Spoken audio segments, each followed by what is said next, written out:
네, 저희는 지금 창세기 말씀을 계속해서 나누고 있습니다. 오늘은 심판 중에도 멈추지 않는 은혜라는 제목으로 창세기 3장 14절에서 24절까지의 말씀을 함께 고찰해 보겠습니다. 지난주에 저희는 창세기 3장의 전반부를 통해서 인류 최초의 범죄에 대해서 살펴보았습니다. 악한 영, 마귀는 뱀을 통해서 여자를 유혹합니다. 뱀은 가장 먼저 하나님의 사랑과 선하심을 의심하도록 만듭니다. 이때 남자와 여자는 하나님의 말씀을 믿을 것인가? 아니면 뱀의 말을 믿을 것인가? 결정해야 했습니다. 그리고 하나님을 섬길 것인가? 아니면 자기 자신이 하나님처럼 될 것인가를 결정해야 했습니다. 무엇을 결정했을까요? 맞습니다. 뱀이었습니다. 그때 그들은 하나님이 되고 싶었습니다. 그러면 정말 행복할 줄 알았습니다. 그래서 먹으면 죽게 된다는 그 금지된 열매를 먹었습니다. 그들은 즉시 그 자리에서 바로 죽진 않았습니다. 하지만 그들은 거룩하고 행복한 상태를 잃어버렸습니다. 그리고 대신에 수치와 불화가 들어오게 되었습니다. 그들은 무화과 나뭇잎으로 자신의 수치를 가리려고 했습니다. 그리고 하나님을 피해 나무 뒤로 숨었습니다. 하지만 하나님께서는 그들을 부드럽게 찾으시고 부르십니다. 아담을 부르시면서 내가 어디 있느냐 아담아 라고 찾으셨습니다. 이미 그때부터 하나님의 자비와 하나님의 은혜는 시작이 된 것입니다. 하나님의 명령을 어기고 언약을 깨뜨린 아담, 그리고 아담 안에 속한 모든 인류는 이제 심판과 저주를 받게 되어 있습니다. 하지만 하나님께서는 심판 중에서도 여전히 은혜를 풍성하게 베풀어 주십니다. 오늘 우리는 죄에 대한 심판 속에서도 넘치는 하나님의 은혜에 대해서 함께 살펴보려고 합니다. 오늘 본문을 네 부분으로 나누어서 살펴보려고 합니다. 첫 번째, 죄의 결과는 비참하다. 두 번째, 가죽옷을 입혀주신다. 세 번째, 여자의 후손이 승리하게 하신다. 네 번째, 기대를 갖게 하신다. 자, 오늘 소제목들의 첫 글자만 한번 따서 읽어보시길 바랍니다. 어떻게 되죠? 네. 죄가 여기에 있다는 것입니다. 자, 죄가 여기에 충만하게 있지만 하나님의 은혜가 더 충만하게 있다는 것을 믿으시기를 바랍니다. 그리고 그것을 붙잡으시기를 소망합니다. 가장 먼저 죄가 얼마나 모든 것을 비참한 상태로 빠뜨렸는지 16절에서 19절을 통해서 함께 살펴보겠습니다. 죄의 결과는 비참하다. 어떻게 비참할까요? 첫 번째로 죄는 가정에 고통을 가져왔습니다. 창세기 3장 16절을 함께 보겠습니다. 또 여자에게 이르시되 내가 네게 임신하는 고통을 크게 더하리니 내가 수고하고 자식을 낳을 것이며 너는 남편을 원하고 남편은 너를 다스릴 것이니라 하시고, 생육하고 번성하라는 명령은 타락하기 전에도 있었고 타락 후에도 여전히 유효합니다. 부부가 결혼을 해서 아이를 낳는 일은 너무나 소중하고 행복한 일입니다. 그렇지만 죄의 결과로 인해서 아이를 낳는 일은 여자에게 매우 고통스러운 일이 되었습니다. 아이를 낳는 고통은 몸이 찢어질 것 같은 아픔입니다. 그리고 잠깐 아프고 나오는 것이 아니라 오랜 시간 진통을 통해서 아픔을 겪은 후에 아이를 출산하게 됩니다. 또한 누구보다 친밀해야 되는 관계가 어떤 관계였죠? 바로 부부 관계였습니다. 남편과 아내의 관계. 근데 여기도 변화가 생겼습니다. 죄의 영향력으로 인해서 남편과 아내 사이에 서로를 원하는 대로 지배하려는 갈등이 생겼습니다. 여기서 보면 남편은 너를 다스릴 것이니라 말씀하고 있죠. 남편은 아내를 다스릴 것입니다. 그런데 사랑이 없이 아내를 다스리려고 합니다. 자기를 희생하지 않고 아내를 다스리려고 합니다. 그것이 죄의 결과입니다. 또 아내는 남편의 권위를 인정하고 따르기보다는 남편을 지배하고 통제하려는 욕구가 생깁니다. 그것이 바로 여기 남편을 원하고 라는 의미입니다. 이 세상에서 가장 안전하게 사랑을 나누었던 과정은 죄로 인해서 고통이 찾아왔고 서로를 지배하려는 장소로 바뀌게 되었습니다. 두 번째로는 죄는 일을 하는 것에 고통을 가져왔습니다. 원래 일은 매우 즐겁고 행복한 것이었습니다. 하나님의 형상인 사람은 창조주 하나님을 일하는 부분에서도 닮았습니다. 아담은 피조세계를 아름답게 가꾸는 창조적인 일을 하고 있었습니다. 노동은 다른 피조물에게 유익을 주었으며 하나님의 영광을 드러내는 일이었습니다. 일하는 게 마치 게임 같았습니다. 너무 재밌었습니다. 하지만 죄는 이런 일을 고통스러운 것으로 바꿨습니다. 먼저 17절에 이렇게 말씀하십니다. 땅이 너로 말미암아 저주를 받고 너는 내 평생에 수고하여야 그 소산을 먹으리라. 인간의 죄는 모든 피조세계가 저주를 받게 했습니다. 우리의 일터도 저주를 받게 되었습니다. 평생토록 정말 많이 수고를 해야 먹고 살 수 있게 되었습니다. 땅은 계속 그 일을 방해합니다. 농사를 지을 때마다 잡초가 자라고 가시덤불이 자랍니다. 장사를 할 때도 회사를 다닐 때도 선생님이 되어서 학생들을 가르칠 때도 마찬가지입니다. 쉽게 되는 일이 하나도 없습니다. 그리고 세 번째로 죄의 결과로 모든 육체는 썩어 없어지게 됩니다. 19절 후반부에 이렇게 말씀하십니다. 너는 흙이니 흙으로 돌아갈 것이니라. 아담이 지금 당장 죽지는 않았지만 언젠가는 죽게 될 것이고 그 육신이 썩어서 흙으로 돌아가게 될 것입니다. 그것은 아담뿐만이 아니라 아담의 모든 후손들도 마찬가지입니다. 인간의 생명은 너무도 소중합니다. 그리고 이 땅에서 살아가는 삶도 너무나 소중합니다. 하지만 그 소중한 것에도 언젠가는 죽음이라는 대적이 기다리고 있으며 누구도 그 대적을 피할 수 없습니다. 삶이 더욱 소중할수록 죽음으로 인한 슬픔과 안타까움은 더 커지게 되는 것입니다. 이토록 죄의 파괴력은 가장 소중하고 아름다운 것을 가장 어렵고 고통스러운 것으로 바꾸어 버렸습니다. 이 모든 책임이 아담에게 있었습니다. 하지만 정작 아담은 아무 책임도 질 수 없었습니다. 자기 자신과 모든 후손들에게 닥칠 비참한 삶을 위해서 그는 아무것도 할 수 없었습니다. 하지만 하나님께서는 그와 그 후손들을 위한 은혜를 베풀어 주십니다.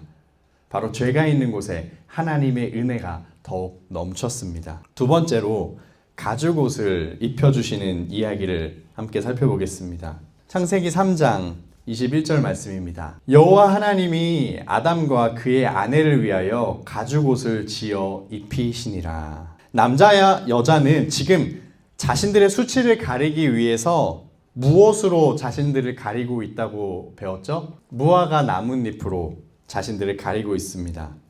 하지만 하나님께서는 동물의 가죽으로 옷을 지어서 그들을 입혀주셨습니다. 인간의 수치를 가리기 위해서 동물이 피를 흘렸습니다. 장차 하나님께서는 인간의 수치를 완전히 덮으시는 은혜를 베풀어 주실 것입니다. 구약의 스가랴 선지자는 이 모습을 예언하고 있습니다. 천사가 자기 앞에 서 있는 다른 천사들에게 그 사람이 입고 있는 냄새나는 더러운 옷을 벗기라고 이르고 나서 여호수아에게 말하였다.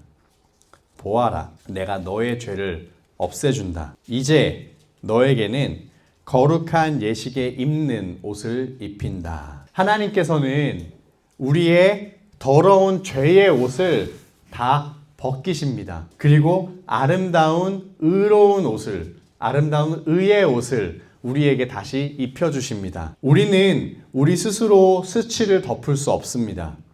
무화과 나뭇잎 같은 자신의 의로는 자기의 수치를 가릴 수 없습니다.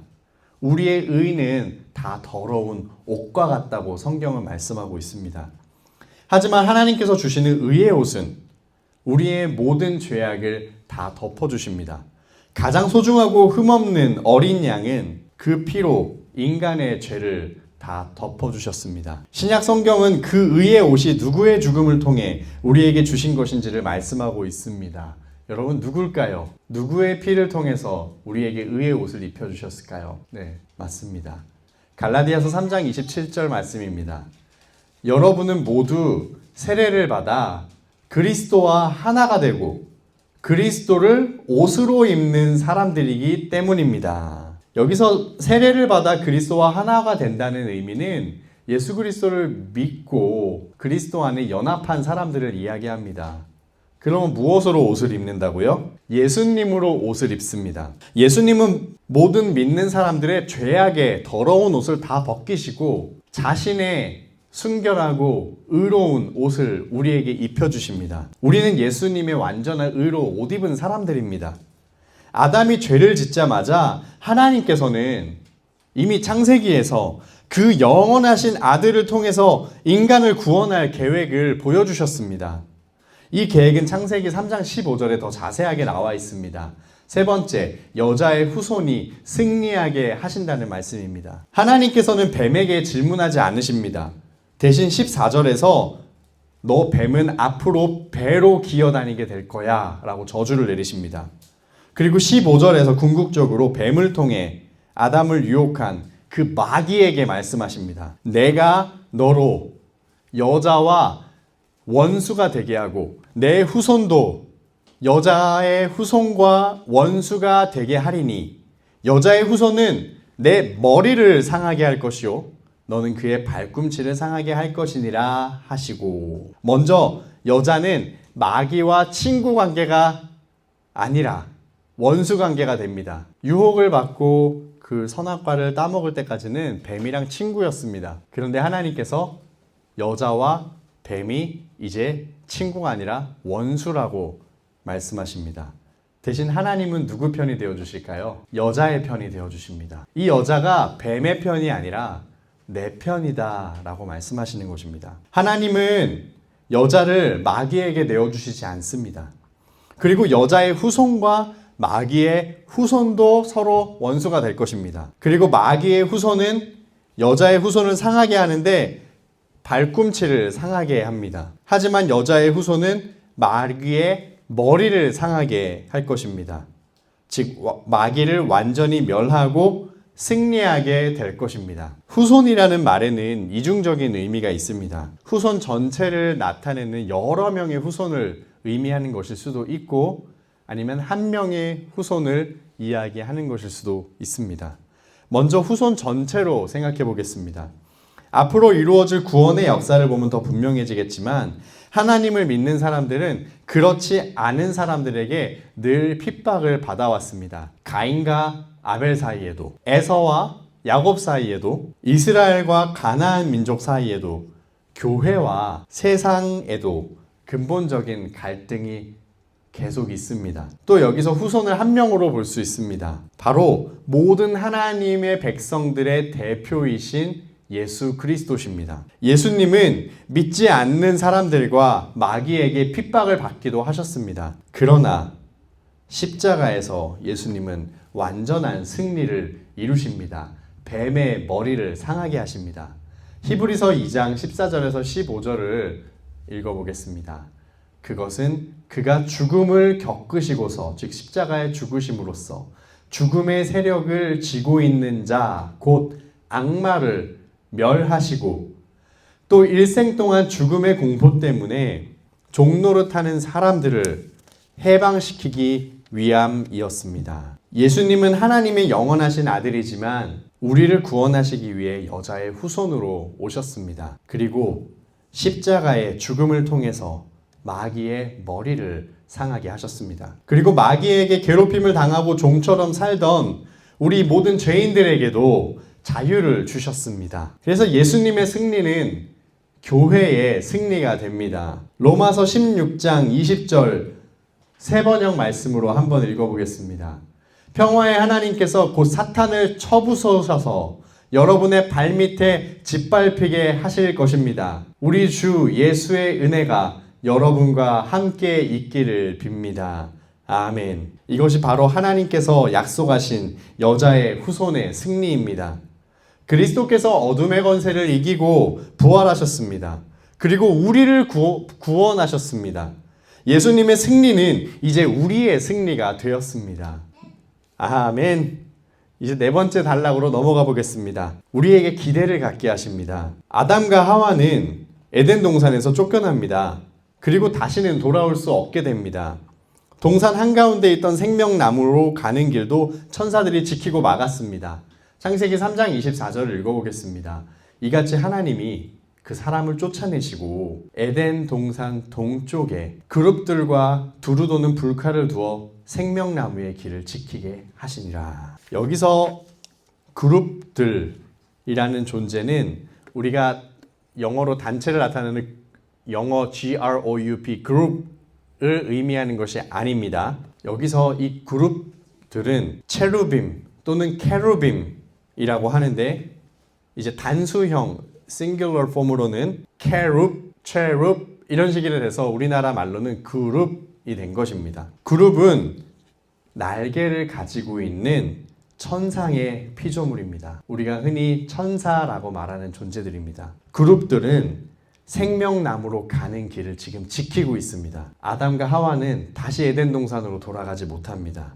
그리고 다시는 하나님과 친밀한 교제를 누리지 못하게 될 것 같았습니다. 그런데 나중에 하나님께서 이스라엘 백성들을 만나기 위해서 주신 성막이나 성전을 보면 휘장에 두 그룹의 형상이 있습니다. 이렇게요. 커튼이 있는데요. 거기에 그룹의 형상이 있습니다. 이 그룹의 형상은 사실은 제각각입니다. 우리가 정확하게 그룹의 형상이 어떤 건지는 잘은 모릅니다. 성경의 표현대로만 보자면 날개가 여러 개 달려 있고 또 얼굴은 어떻게 생겼고 여러 표현들이 나옵니다. 그런데 성막을 보면요, 여기 넓은 곳이 성소라고 부릅니다. Holy place. 근데 여기 뒤에 하나가 더 있습니다. 가장 안쪽에 지성소라는 곳이 있습니다. The most holy place 아니면 Holy of Holies. 여기 지성소는 대제사장조차도 1년에 단 한 번만 들어갈 수 있는 장소입니다. 그리고 그 안에는 언약궤가 있습니다. 이 언약궤가 바로 하나님의 임재가 있는 곳이라는 의미입니다. 그래서 지성소는 한마디로 하나님의 임재를 충만하게 누릴 수 있는 곳을 의미합니다. 창세기로 따지면 바로 에덴 동산이었습니다. 그 에덴 동산으로 그 하나님을 만나는 장소로 들어가려고 하는데 두꺼운 커튼이 가로막고 있고 그룹들이 지키고 있습니다. 죄인은 들어갈 수 없었습니다. 하지만 우리는 여자의 후손이신 예수님을 통해 다시 하나님의 임재로 들어갈 수가 있게 되었습니다. 히브리서 10장 19절에서 20절을 보겠습니다. 그러므로 형제자매 여러분, 우리는 예수의 피를 힘입어서 담대하게 지성소에 들어가게 되었습니다. 예수께서는 휘장을 뚫고 우리에게 새로운 산 길을 열어주셨습니다. 아멘. 아멘. 그뿐 아닙니다. 장차 예수님을 믿는 우리는 천국에서 생명나무의 열매를 먹게 될 것입니다. 성경 마지막에 기록되어 있는 요한계시록의 말씀은 인간의 역사가 마무리되고 온 세상이 완전히 회복될 때의 이야기를 우리에게 들려주고 계십니다. 이 말씀을 우리 함께 보겠습니다. 제가 읽겠습니다. 요한계시록 22장 1절에서 5절 말씀입니다. 천사는 또 수정과 같이 빛나는 생명수의 강을 내게 보여주셨습니다. 그 강은 하나님의 보좌와 어린 양의 보좌로부터 흘러나와서 도시의 넓은 거리 한가운데를 흘렀습니다. 강 양쪽에는 12그루의 열매를 맺는 생명나무가 있어서 달마다 열매를 내고 그 나뭇잎은 민족들을 치료하는 데 쓰입니다. 다시 저주를 받으리라고는 아무것도 그 도성에 없을 것입니다. 하나님과 어린 양의 보좌가 도성 안에 있고 그의 종들이 그를 예배하며 하나님의 얼굴을 뵐 것입니다. 그들의 이마에는 그의 이름이 적혀 있고 다시는 밤이 없고 등불이나 햇빛이 필요 없습니다. 그것은 주 하나님께서 그들을 비추시기 때문입니다. 그들은 영원 무궁하도록 다스릴 것입니다. 아멘. 우리는 창세기를 통해서 인류 역사의 시작을 보았습니다. 그리고 최초의 범죄를 보았습니다. 그리고 지금 인류 역사의 마지막인 요한계시록을 보고 있습니다. 처음부터 마지막까지 하나님께서는 한 번도 우리를 포기한 적이 없으십니다. 아담과 하와가 타락한 그때도 이미 은혜를 베풀어 주고 계셨습니다. 그리고 모든 하나님의 택하신 백성이 하나님과 다시 화해하며 죄와 죽음을 이기고 영원토록 왕처럼 살게 하실 때까지 은혜를 베풀어 주실 것입니다. 우리가 기대하는 낙원도 완전하게 이루어질 것입니다. 그때까지 하나님께서는 쉬지 않으십니다. 우리를 절대 포기하지 않으십니다. 이 땅에 살아가면서 겪는 죄와 심판의 무게가 너무 무겁더라도 여러분 낙심하지 마시기 바랍니다. 심판의 한가운데에서도 하나님의 은혜는 샘물과 같이 계속해서 흘러나옵니다. 죄를 짓고 넘어져도 여러분 자신의 노력으로 가리려고 하지 말고 그리스도의 보혈을 의지하고 하나님께 다시 나와서 용서를 구하시기 바랍니다. 세상이 너무 강하고 크게 보여서 낙심이 되고 겁이 날 때 예수님의 승리를 기억하시길 바랍니다. 예수님의 승리는 우리의 승리입니다. 교회가 매우 작아 보이고 세상은 너무 크게 보일 때, 나는 너무 초라해 보이고 세상 사람은 너무나 지혜롭고 강해 보일 때 낙심하지 마시길 바랍니다. 예수 그리스도의 승리가 우리의 승리입니다. 하나님께서 여전히 나를 사랑하실까? 나 같은 죄인도 사랑하실까? 나 같은 부족한 사람도 사랑하실까? 의심이 들 때도 혼자서 고민하지 마시고 다시 은혜의 보좌 앞으로 나아가시길 바랍니다. 성경을 펴고 하나님께 기도하면서 하나님의 자비를 구합시다. 이번 한 주 자기 스스로에게 설교를 하시길 바랍니다. 여러분은 여러분 자신에게 설교하는 설교자가 되어야 합니다. 이렇게 설교하십시오. 심판 중에도 하나님의 은혜는 멈추지 않는다. 여기 죄가 있지만 여기 하나님의 은혜가 더 충만하게 임한다. 내 영혼아 하나님을 즐거워하라. 우리 이 시간에 예수 그리스도의 십자가를 기억하면서 함께 기도하시기를 바랍니다. 우리가 죄인 되었을 때에 이미 우리를 사랑하셨고 우리를 위한 구원의 계획을 이미 갖고 계셨으며 우리가 하나님과 원수 되었을 때 우리에게 먼저 손을 내밀어 주시고 우리를 위하여 자신의 목숨까지도 버리신 그 그리스도의 은혜에 감사하는 기도를 드리겠습니다. 그리고 여전히 우리는 죄 가운데 살고 있습니다. 죄악된 세상에서 살고 있습니다. 하나님을 대적하는 세상 가운데 살아가고 있습니다. 그때마다 무너지고 낙심하고 소망을 잃었던 저희를 불쌍히 여겨달라고 하나님께 구하면서 예수 그리스도의 그 십자가의 승리가 바로 우리의 승리가 됨을, 예수 그리스도의 사탄의 머리를 밟으신 그 승리가 바로 교회의 승리가 됨을 우리가 이 시간에 선포하면서 우리가 그 믿음을 갖고 세상을 담대하게 살게 해달라고, 낙심하지 말게 해달라고, 믿음으로 살게 해달라고 이 시간에 간절히 하나님 앞에 구하겠습니다. 같이 기도하시겠습니다. 이미 아담이 죄를 짓고 타락했을 때부터 하나님이 영원하신 아들 예수님을 십자가에서 죽게 하실 작정을 하시고 우리를 계속해서 구원의 길로 인도하신 하나님의 은혜에 감사를 드립니다. 태초부터 지금까지 또 세상 끝날까지 하나님은 우리를 절대 포기하지 않으셨고 우리를 절대 내버려 두지 않을 것임을 믿습니다. 하나님, 저희에게 믿음을 더해 주시옵소서. 이 땅을 살아갈 때에 죄짓고 넘어져서 낭망할 때, 절망 가운데 사로잡힐 때에, 또한 세상이 살아갈 때 우리가 너무 초라하고 보잘것없어서 낙심될 때에, 또한 죄의 짐이 너무나 크고 죄의 심판의 무게가 너무 커서 우리가 이길 수 없을 것 같을 때, 그때 하나님 은혜를 부어 주시옵소서. 그 은혜로 우리가 하루하루를 살아갈 수 있도록 도와주시옵소서. 예수 그리스도의 십자가의 승리가 우리의 승리가 됨을 믿습니다. 예수 그리스도의 십자가의 승리가 교회의 승리가 됨을 믿습니다. 우리가 계속해서 이 승리를 붙잡고 부활의 소망을 가지고 이 땅 가운데 살아갈 수 있도록 도와주시옵소서. 그리할 때에 그리스도의 이름이 온 땅 가운데 더 퍼져나가게 해주시고 그리스도의 이름이 온 땅 가운데 높아지게 해주시옵소서. 그래서 모든 영광 하나님께 돌려지게 하여 주시고 우리는 하나님의 영광으로 말미암아 즐거워하게 하여 주시옵소서. 모든 말씀 우리 주 예수님의 이름으로 기도하옵나이다. 아멘.